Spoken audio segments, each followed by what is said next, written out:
permission to not come to campus.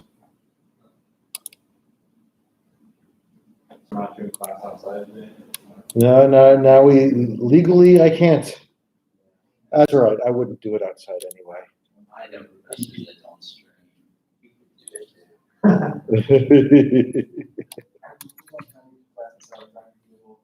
And it was a really nice day, so all the fighter jets were out at the same time. So every other word was just, and it was so nice that like, not even halfway through class, he goes, you know what, let's just call it a day. Let's go out and enjoy this. I'm going to be like closer to the circle. No, you're kind of just the star of the class here. It's an unnamed student just watching there. I am just the No. Yeah. Yeah. Well, the problem with this angle is that I have to change my seat if I actually want to be in the class. Well, I don't think they care about looking at the back here either way. Oh, but they do. I mean, they're paying good money to, see the future. At least I don't have to look at myself. What's that? At least I don't have to look at myself. That's true. It's true. You don't want to look at yourself. That can be very distracting. Yeah, but I just want to go to class online because I can just look at you guys all the time. Well, and this is why they want us to crack down on people who don't have COVID. That's what I do with my 11 class. Yeah. Yeah, don't tell anybody, but that's what I do. Oh, sure. Yeah. All right. So today we will do book 6. Friday we will do some readings to accompany book 6. On Monday, Demi is going to lead our discussion, student-led discussion of book 6. And so right now we're going to do follow that pattern for a while. When we get to so we'll follow this pattern for a while. It'll be all right. I did like the Monday, Wednesday, Friday pattern a little bit better, but it'll have to do. Is there a company meeting for 7? Yeah, I'm definitely on all my days. What I told you earlier. I'm gonna say that sounded a bit short. Yeah, I was thinking spring break next week.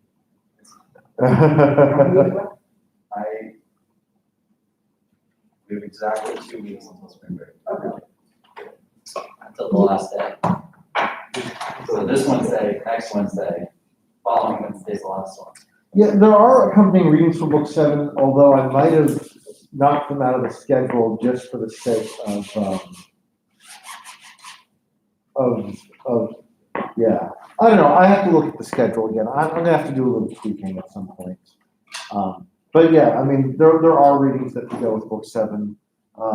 If we don't manage to have a class on it, so be it. Cancel the next 2 classes and get back to do it online. Well, the easy thing to do is, we do have a couple of unclaimed student-led discussion days, and I can just, eliminate a couple of them from the schedule, and then we'll be back right-ish. When are you gonna post the thing for the reading summary 6 for reading? Reading summary 6 will be available in the second half of the semester. Okay. So if we want to turn one in, we want to turn a 6th one in early. What do you suggest? In theory, I'll have to look back at the reading summaries expectation. I think technically I don't have to allow that. But I don't know. I mean, maybe if you are trying to, maybe I should make it available because you're just trying to be responsible. I mean, look, if somebody's actually motivated enough that they're tearing through these and that they're more than halfway down a little ahead of schedule, maybe I shouldn't discourage it. So maybe I should, give me a day to think about it and to look at that. But, yeah. All right, so book 6, Augustine, the troubled years. Years of struggle is what my non-original heading has dubbed book 6. Does your book have that heading as well? Yeah, years of struggle. Yeah, that must be the translator's heading, because I'm fairly certain that is not Augustine's heading. It's like, it's like the Bible verses and chapter breaks in the Bible, and especially titles, subtitles in the Bible. Those things are all not in the original version.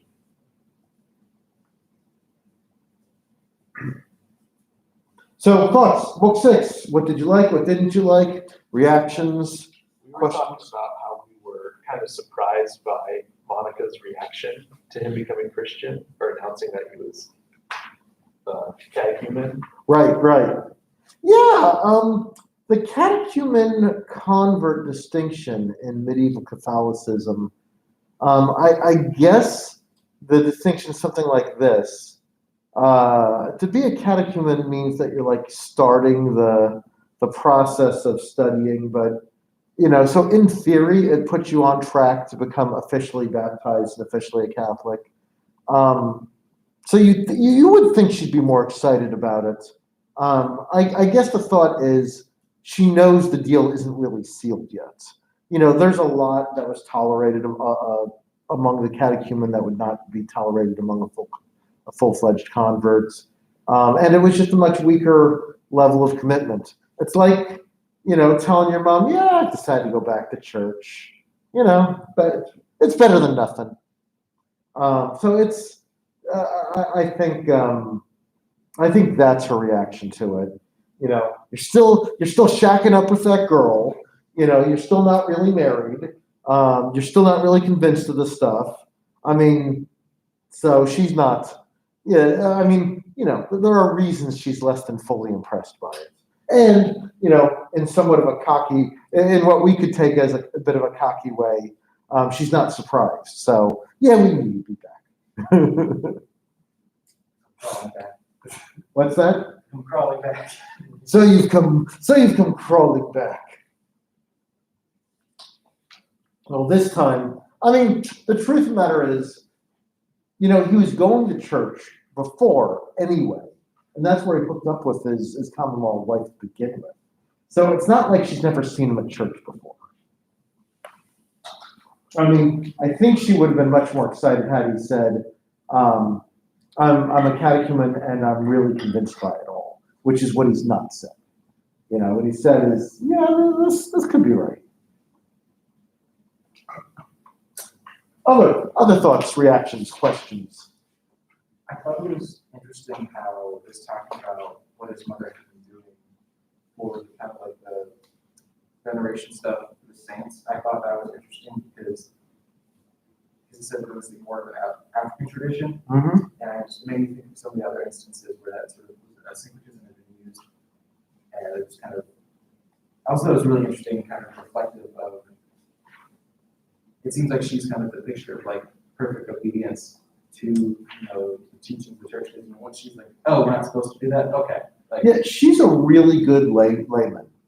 She's really good at taking the faith seriously, following the rules, and adjusting to the new rules without raising a big fuss about it. So yeah, no, that's quite right. This is one of those traditions where I wish I knew more about the tradition. Given the emphasis on diversity and recognizing diversity, I'm convinced that there is room for a book called Augustine the African, emphasizing things like that in his background in this book, which are easy to miss. And just sort of discussing them. And here's a good question about culture. What should be the relationship between religion and various cultural traditions? That to what degree can the Christian participate in various cultural traditions that might have religious import? So let's take a culture that maybe we're a little more familiar with. In Asian cultures, ancestor worship is like still a real thing, and it's like. There are varying degrees, and there are varying degrees of it. It could just be sort of an appropriate recognition or honoring of one's ancestors. It could be a literal thinking, if I don't do these ceremonies for my ancestors, they'll haunt me. And it could be not trying to ward off the spirits, but still having sort of a worshipful rather than respectful attitude towards one's ancestors. So let's say somebody from one of these Asian cultures becomes a committed Christian. What should they do with those traditions, and how, to what degree can they fit? So this seems to be a sort of a similar type tradition, and you can see where, you can argue there's dangers in both directions, because you don't want to just destroy people's cultures, especially on stuff like honoring one's ancestors. I mean, that honoring your father and mother is literally so important in biblical religion that it makes God's top 10 list. On the other hand, you don't want to associate with outrightly idolatrous practices. So this is a recurring challenge and question for Christians and Christian leaders.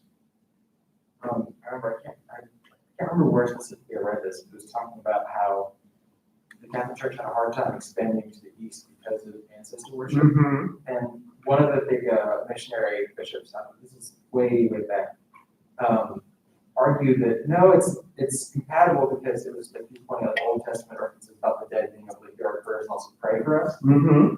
But I can't remember the actual church leadership said, no, it's too close to kind of like worshiping them as like deity-like things. That the actual on-the-ground missionaries were trying to like argue that it wasn't incompatible, but then like the hierarchs were like, it's too close for comfort. So I remember there was a big kind of conflict over that. Sure, absolutely, and it's a really it's a tricky question. So here's another one. I know some history of Christian missions. What do you do if you are sort of bringing the Christian religion to an area where polygamy is popular?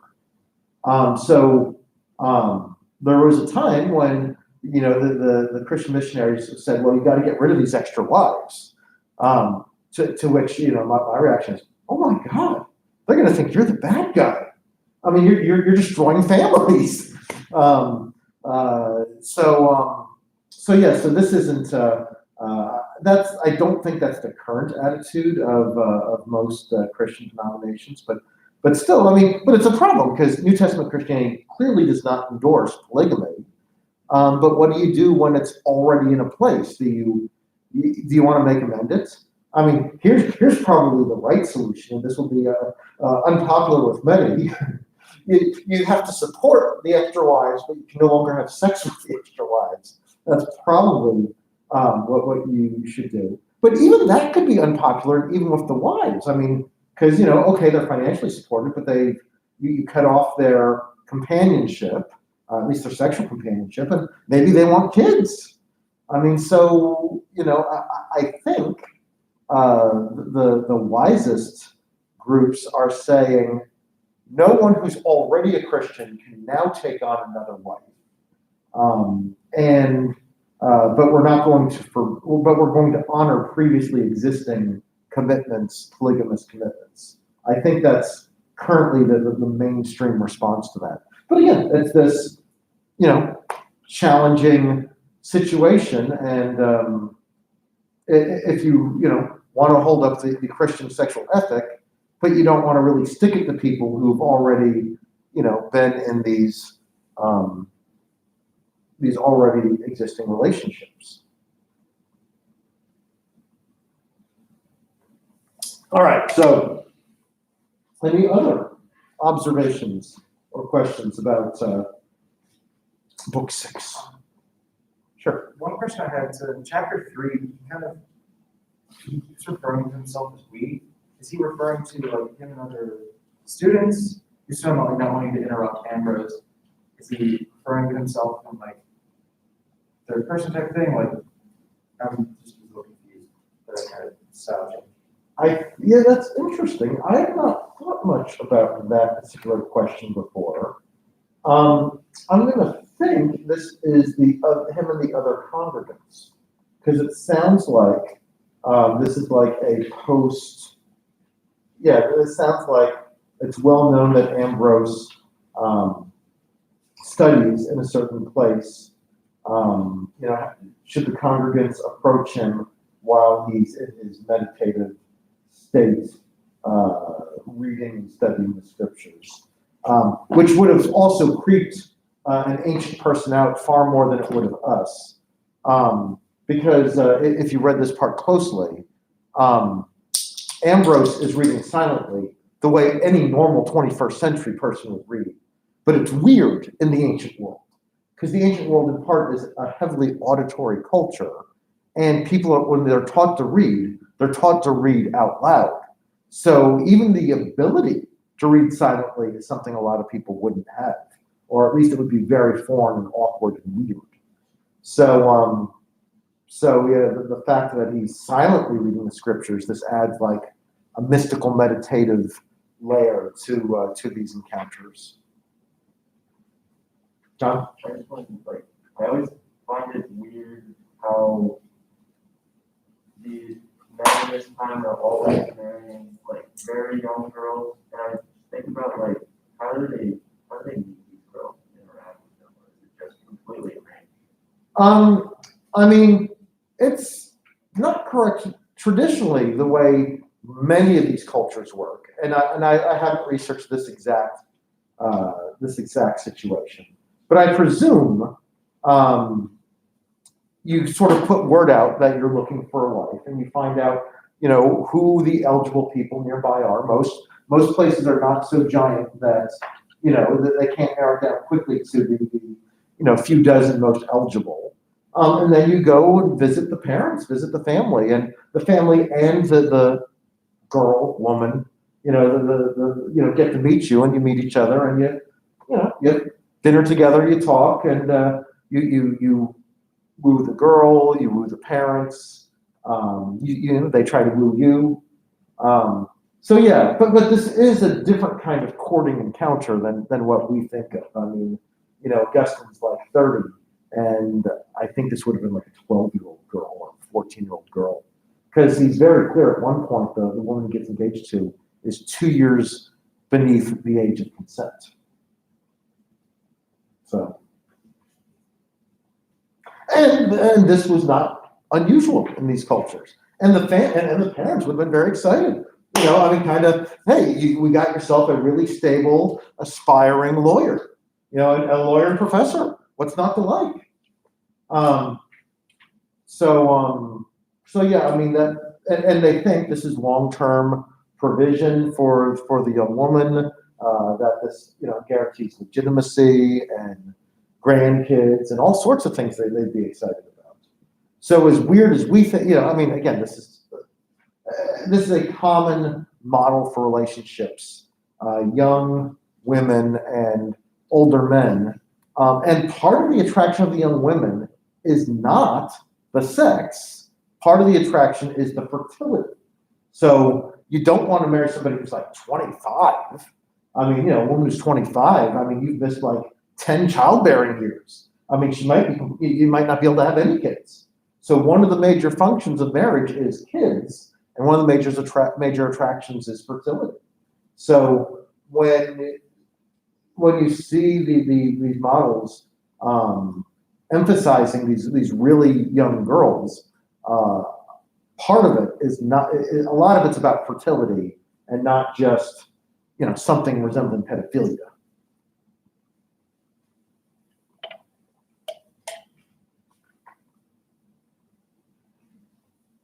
But yeah, so let's talk a little bit about Augustine's relationship status in this book. Augustine is prevailed upon by his mother that he needs a legitimate marriage. And he needs to marry someone from kind of a recognized family. He can't, you can't make the previous common law illegitimate relationship legitimate. And none of this is specifically a religious thing so much. This is all secular, Roman style marriage is what is sort of ruling these interactions. So he sends his lover away back to Africa. The lover leaves his son with him, and promises to never take another husband. Wow, okay. I guess Augustine's a hard act to follow. I believe that.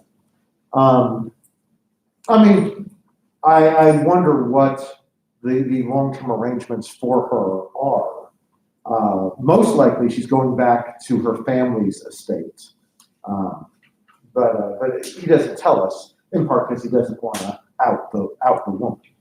Although I'm sure if you lived in the right city, you could find out who it was. But again, being the former common law wife of a now bishop is not a very prestigious thing to do. It's a scandalous thing to have been. And he most likely wants to protect her, so he doesn't leave. So he sort of interviews other potential wives. He finds a young girl that he's excited about marrying.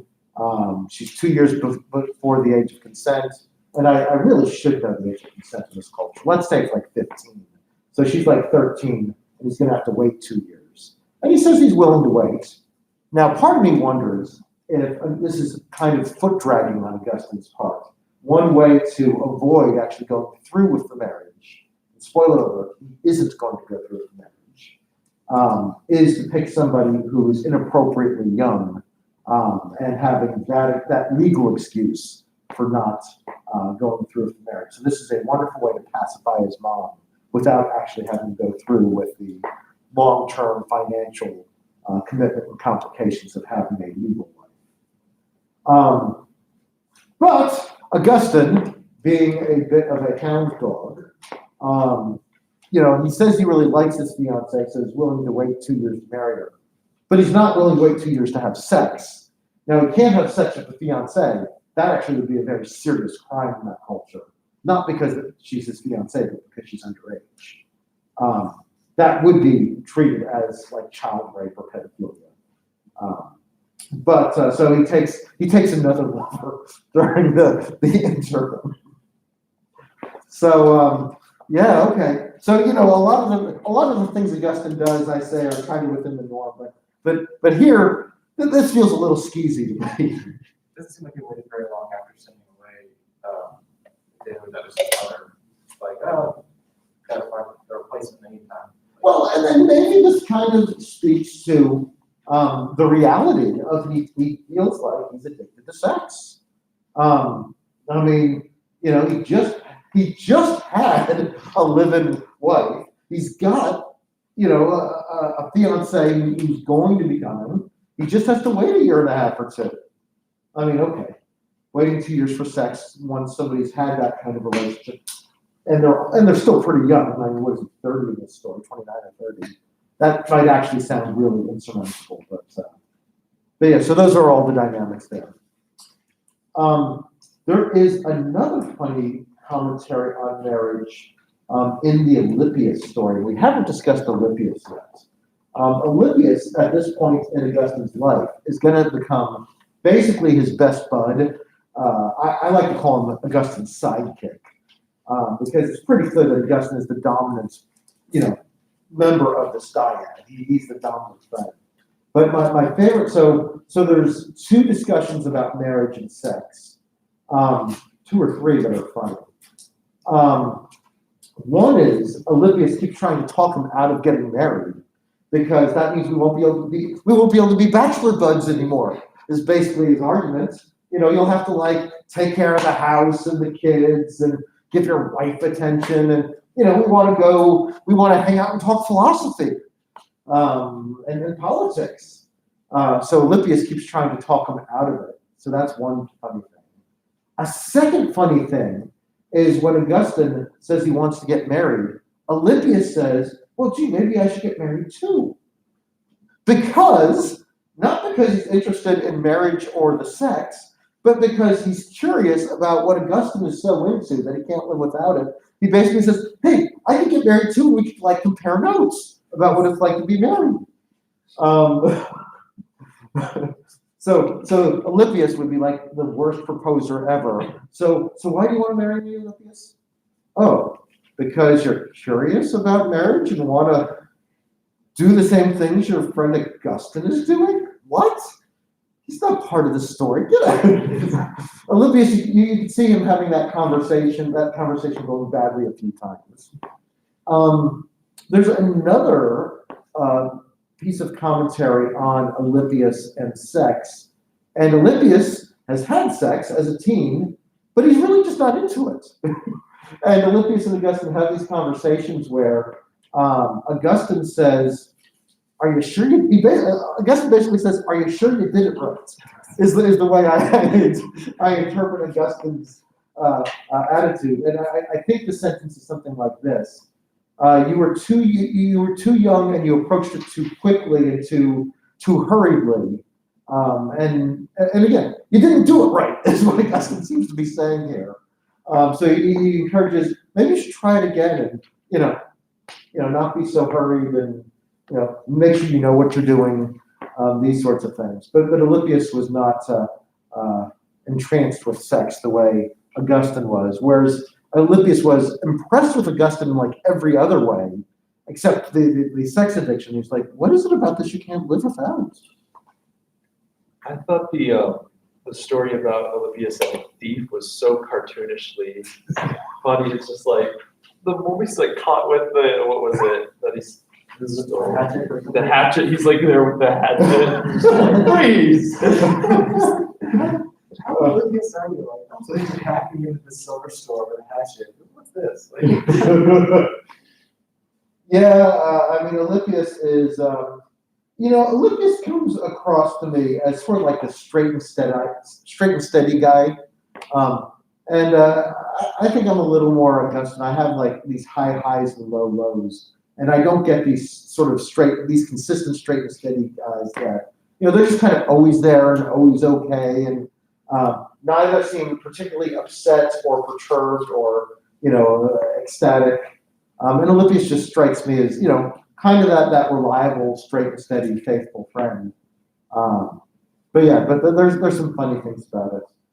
There's also the story on how Olympius is like dragged unwillingly by his friends to gladiatorial games. And Olympius, like some of us might be, I don't want to see people die. I mean, there's a pretty good reason, gladiatorial games make arm boxing and football and rugby look pretty tame. So I can see not wanting to see that, and certainly see having a sort of moral objection to it. But again, and here's a reference again to the auditory culture. Olympius covered his eyes, but he's tempted by his ears, and Augustine's very clear on this. And it's because the roar of excitement of the crowd when someone is struck down. And Olympius, of course, is curious. I mean, what is that exciting? So Olympius is this faithful colleague and friend.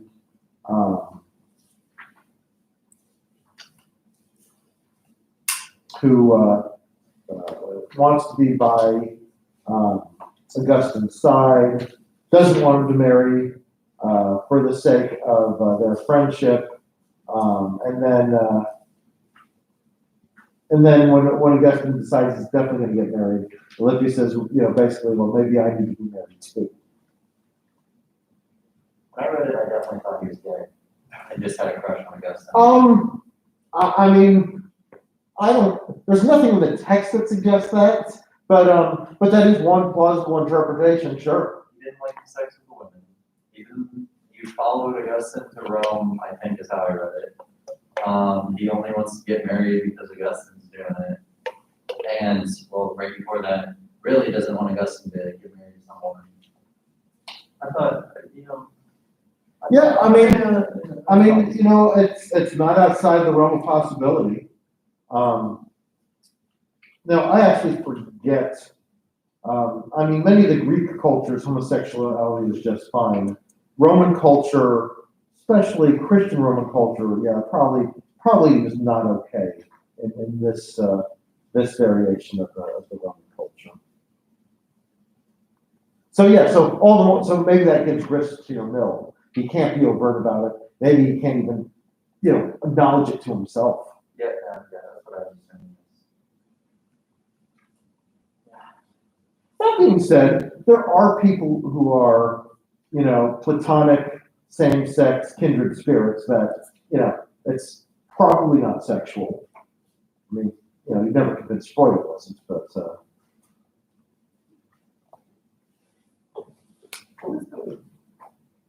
Really planning on starting a commune, it kind of sounded like. oh, yes, the commune. Is that a fake thing? I thought that was a fantastic story, like, write it in, it's like, but we have wives and then. Which chapter was the commune? Is that chapter 19? 14. Yeah, no, that's really funny. Yeah, so again, Augusta, I mean, this is, the benefits of having class and rich friends, is you can actually consider, hey, we've got a rich friend. I mean, this is what happens when you're lawyers and educated and in that upper crust. And, we could just fund a commune for ourselves and study philosophy together for free. And as long as we wanted. And then, of course, the wives said, no, you have to take care of us and give us kids. I probably they didn't think of that until like the very end. They're like, oh wait, I should ask first. So here's the exact language. Afterwards, the question began to be raised whether the wives, who some of us already had, and we wished to have, would permit this. As a result, the whole project, which had worked out so well, collapsed in our hands. It was completely broken up and thrown aside. Thereupon, we returned to sighs and groans and turned our steps to follow the broad and beaten ways of the world. For many thoughts were in our hearts, but your counsel endures forever. So, I mean, here's kind of a foreshadowing, because the secular communal life that marriage would get in the way of is going to be sort of a foreshadowing of him joining the clergy and him renouncing marriage and the possibility of sexual relationships.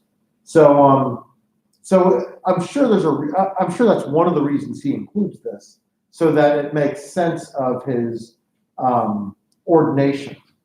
And despite the fact that I think there's a straightforward way we need to read the confessions, there is a political aspect to a lot of what he's saying here.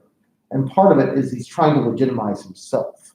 So by including that story, it helps explain to the average reader, so why is this pagan guy who's preoccupied with sex going to join the clergy without a secret agenda? And part of it is to say because he loves knowledge that much and considered communal life even when he wasn't a Christian. And what got in the way? Surprise, sex and marriage got in the way. I mean, it's the traditional point against marriage isn't wrong. Marriage complicates life, and sexual relationships complicate life even if you're not married. So, when we're seeing some of the upshots of that here. I related to it just when thinking about, like, I'm gonna pack my car and go scuba diving in Florida for the weekend. Oh, right, I have a dog. I can't just up and leave Yeah. for the weekend, let alone a wife that I need to provide food and sex to all the time. Well, that's one way of fantasizing about it. Good luck with that. But certainly, there are commitments, and I mean, look, you can just get a dog sitter. That's not going to be that difficult, but you can't just up and leave a spouse for a prolonged period anytime you want. Even in a patriarchal culture like ancient Roman culture, the relationship may not exactly be equal, but wives have say, get some influence on things, especially if you actually like them and care what they think. Sure, I could find a spouse sitter somewhere. Yeah, well, that sounds like a bad idea. Actually, that sounds like a plot to Pulp Fiction. Y'all, no major spoilers, but one of the major plots is a gangster goes out of town and wants one of his henchmen to go to, show his wife an entertaining time while he's gone. This is not a comfortable situation to be in, even if you're John Travolta.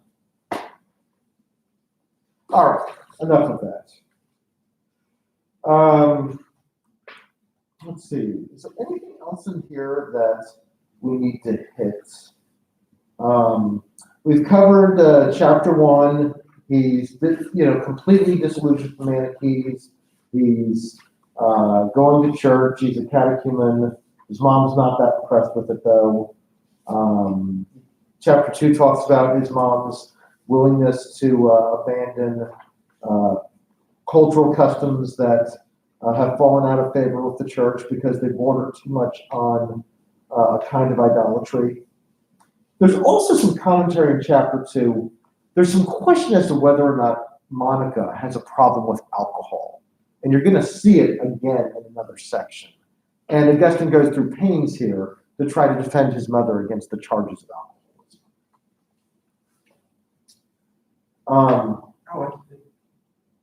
I saw this, she just would drink it like social drinks, be light. Well, that's what Augustine's claiming.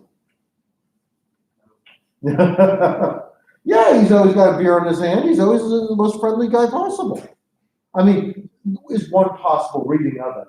I mean, Augustine is definitely trying to say, as you would took it, yeah, she only took the drink as it's part of the ceremony. But, again, often there's a subtext to the things that are being said. And the subtext here is he's trying to convince the reader that she doesn't have an alcohol problem. Which, I mean, again, 21st century didn't invent alcoholism. Chapter 3, Augustine talks about his relationship with St. Ambrose, whom he respects. He basically likes everything about Ambrose except the celibacy. He basically says, again, I'd love to be like Ambrose. I mean, he's a scholar, he seems happy, he seems virtuous. But just how do you give up sex is basically what he seems to say in chapter 3.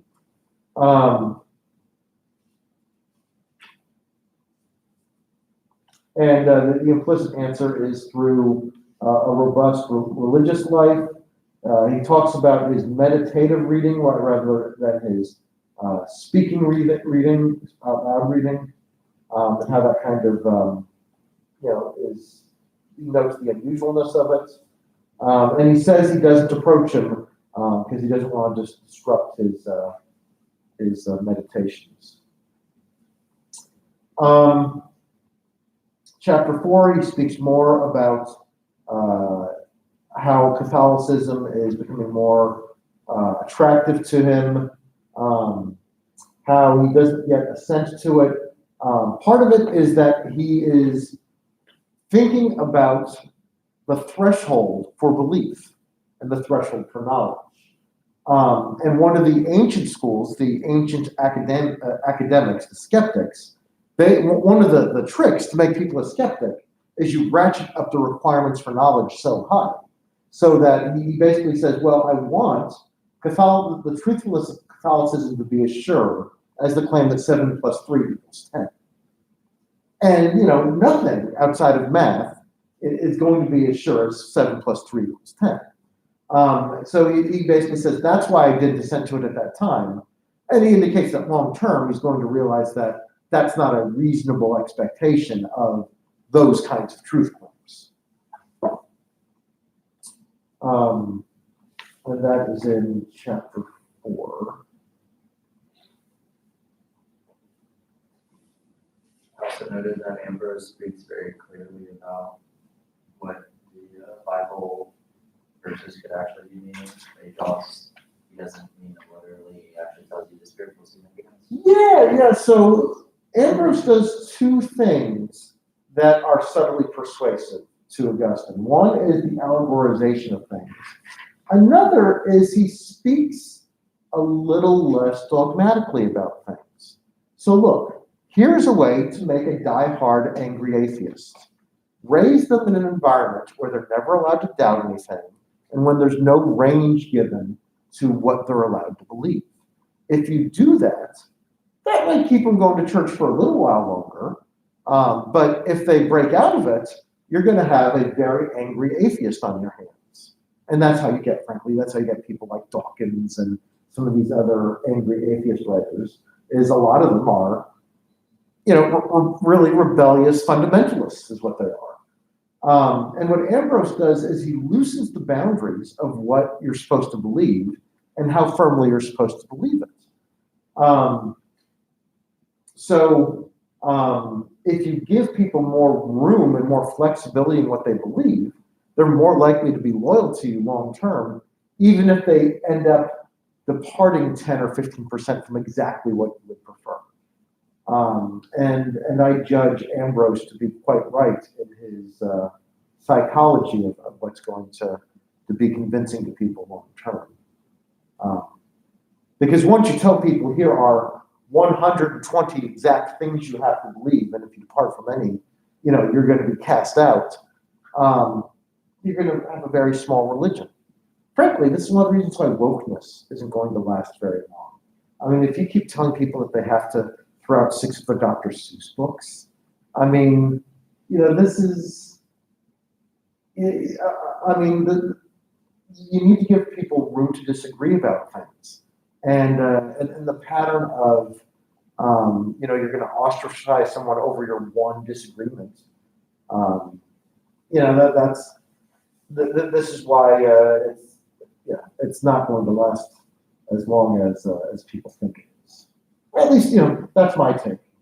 Ask me again in 20 years what I believe. See if it came true or not.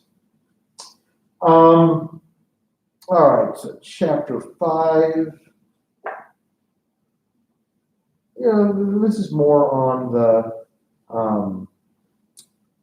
how authoritative Scripture is, what one is commanded to believe, why he doesn't yet quite believe it. In chapter 6, he talks about, chapter 6 talks about how successful he is. I looked with longings at honors, wealth, and marriage, and you laughed at me. Amidst such desires, I suffered most bitter troubles. But your mercy was so much greater, according as you let nothing prove sweet to me that was apart from you. So, here he's starting to sound like that sports hero that says, yeah, I had money, women, and honor, but I wanted more. So I became religious. We already talked about Alypius quite a bit.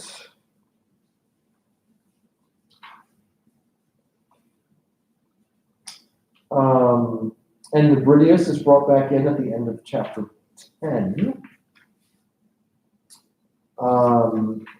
So when Alypius, it says that he got on with the circus, does it really mean, so that has a different meaning from how we see the circus today, right? Say that again? Sorry, I mumbled that. It says that he got really into the circus. The circus, yes. Yeah, no, circus is the gladiatorial games and the spectacle is what the circus is.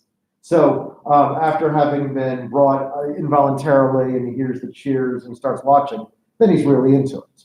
It's kind of like, the closest thing would be like somebody who's like really anti-violence of boxing or football, and then you make them go to a game or two and they get hooked. Thinking of it as the circus that we have today, I thought he was a light foil to Augustine because he didn't like the art, but yeah, circus, not circus. Got it. Yeah. Circus means gladiatorial games. Chapter 16, I want to point out we're back to a garden.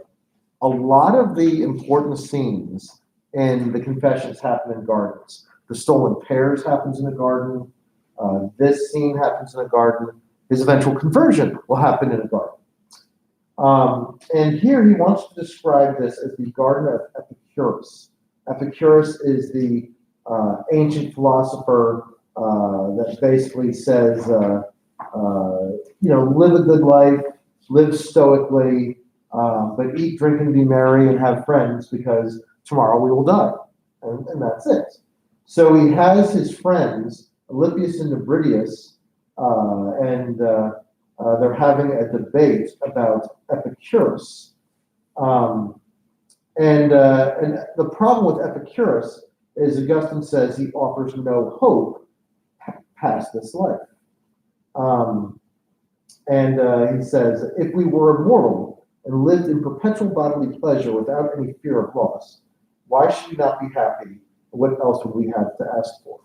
And the idea is that he thinks Christianity offers a better kind of beatitude, a better kind of happiness long term. The vision of happiness offered by Epicurus is incomplete and too short, seems to be the criticism there. So the garden is always a place of decision. This is true in Eden. This is also true in Gethsemane, where in the New Testament Christ prays on the night of his crucifixion before deciding to, basically follow through on that. So those are some of the images that should be brought to mind. So the motifs that are being, the literary motifs that are being used have important biblical analogs. Any other thoughts, questions? Yes. In chapter, early chapter 5, talk about the drunk beggar. Mm-hmm. Nope, that's not it. There it is. 6 talking about false happiness and empty joys and the beggar. He admits that the beggar looks super happy, and his one desire is, quote, to be joyful. But if you were asked again whether I prefer to be like the beggar or such that I am like myself, I would prefer to be myself. I think he touched on a really big philosophical question there, and then completely left it alone. Well, in a certain sense, that's a good image. And it raises a question that's important to Stoicism, Buddhism, and Christianity in very different ways. If you would be happier, but the way to be happy would be substantially different and to give up some of your deeper desires. And in different ways, Stoicism, Christianity, and Buddhism all say, yes, the key to happiness is to set aside certain desires. And Augustine is going to set aside desires for secular worldly success, a certain kind of material success, although archbishops don't live poor. So, that's not exactly an issue here. But giving up children, giving up sex, especially for Augustine, that sounds like a big deal. I knew a priest back at St. Louis, and he told me as he got older, the part that was difficult was not having kids. And I could see that. I could see that how that would be a more difficult thing when you're older than when you're young. Because when you're young, kids sound like the biggest pain in the neck drawback you can imagine. They're expensive, they get in the way, they wake you up. But the older you get, thank God I got kids. I mean, the world's a different place because, I had kids. And hopefully they will prosper. The ancient Greeks said happiness is to live an ongoing virtuous life and to see your descendants prosper. And to give that up, is a bigger bite than many people would think. Although Augustine had a son, so he doesn't exactly have to give that up. Although, spoiler alert, that story is going to end not completely happily as well. All right, very good. So for Friday, I will send around select readings. Thank you very much. Good questions today.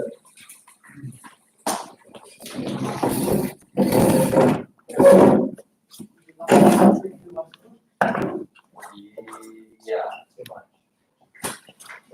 Thank you all.